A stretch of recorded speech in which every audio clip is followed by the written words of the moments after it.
Hey, if you got a really low mortgage rate, you're probably thinking, I'm winning financially. And on paper, maybe you are. But here is the uncomfortable truth that most people never think about. Your household probably isn't running on one interest rate. It's running on 5.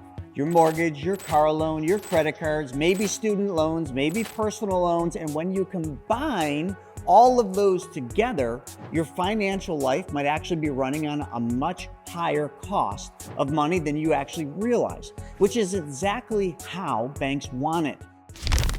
And today I want to show you something that most homeowners never ever consider.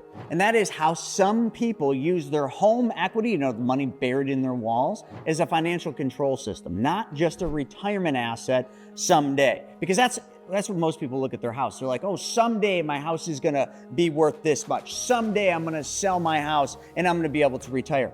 That is a false reality. And most people, they don't feel stuck with money because they're irresponsible. They feel stuck with money because their financial life has no structure. Think about that. That's why most people feel stressed out about money. There is no structure. Think about what actually happens. A paycheck comes in. Over the next few weeks, it slowly disappears, and that disappears because of mortgage payment, car payment, credit card payments, utilities, subscription, diapers, all that stuff. And before the next paycheck arrives, everything's gone. So let me assume something, okay? Let me assume that the problem is income. But very often, the real problem is the flow of your income. Money is constantly leaving most people's lives, right? Very little of that money is ever working for them. Meanwhile, something interesting has been happening over the last decade. Millions of homeowners have quietly built equity in their homes. Property values have gone up, so therefore their house is worth a lot more. They look at the equity in their house like it's untouchable. It's money for someday. It's just the equity in their house, but they brag about it. You see, the equity is something that can help you build wealth. It isn't just trapped money. But there's one thing you really need to consider. You need to consider that most homeowners never think about it. Their traditional mortgages, they're structured so that in the early years, the loan is heavily weighted toward interest payments. The velocity of your payment is heavily swayed to benefit the bank, not you. And that's not a conspiracy. It's just how amortized loans work. And it always has been this way. But here's the question nobody ever asks. How long are you actually going to live in your current home? Because most homeowners, they don't know, but they can't say forever. They move, jobs change, families grow, life just happens, which means a lot of people spend years making mortgage payments without ever really changing their financial situation and without ever really buying down any of the debt, right? Most of the payment is going to interest, but you're not building any control in doing that. I like to think of this as that light bulb moment where the light bulb goes on. Here's the realization that changes how people think about money. You see, you don't actually live with one interest rate. You live with a portfolio, I want you to think about that, a portfolio of interest rates.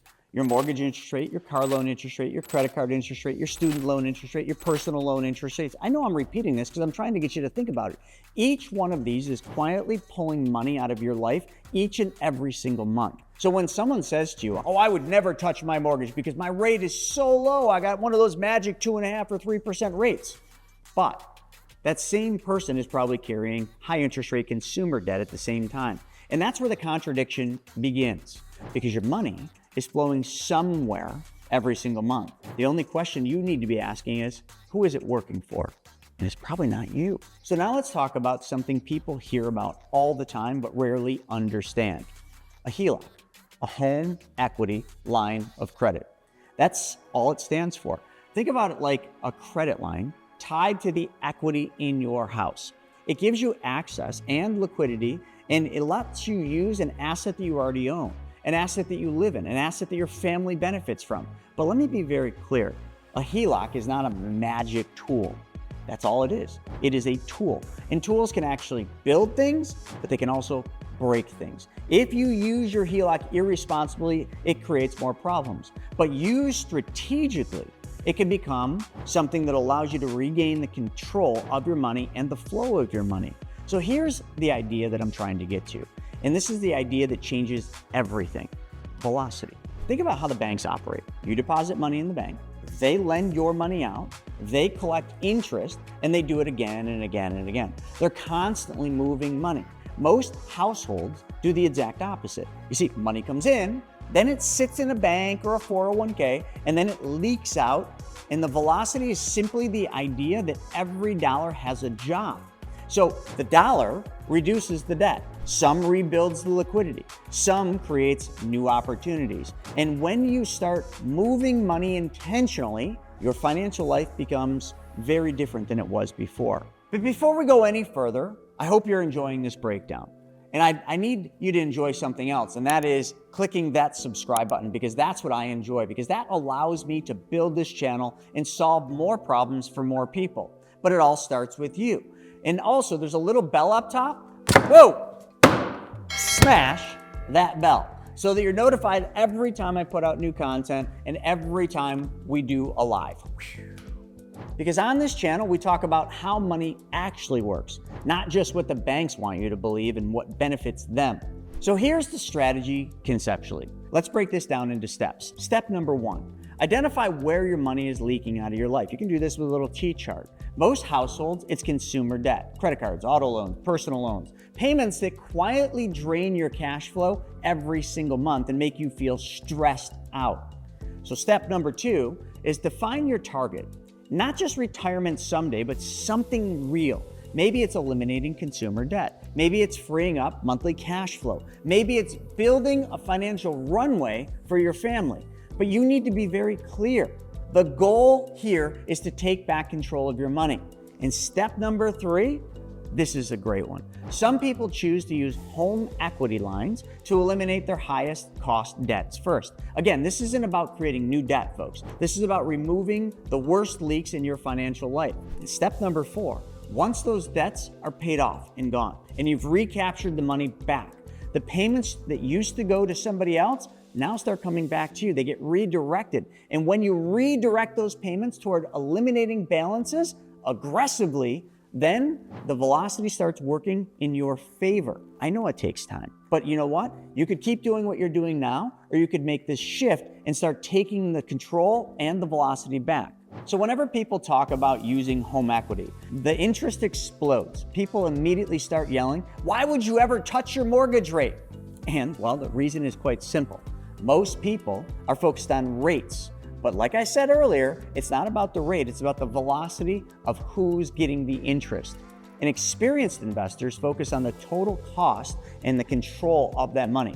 Just because you have a low rate on your mortgage doesn't mean that you're winning. You're still paying high interest on consumer debts. Your financial life is still leaking money. Velocity isn't about chasing the lowest interest rate. It's about changing the direction of the flow. Now, let me say something really important here. This strategy requires discipline. And if you're not a disciplined person, either hire somebody to do this for you or get disciplined. Because if you can't control spending, don't do this. Because if you can't control spending, you're just going to go deeper in debt. But if you don't have a repayment plan, don't do this either. If you're borrowing against your home to fund your lifestyle, partying, and all that stuff, you're going to get hurt.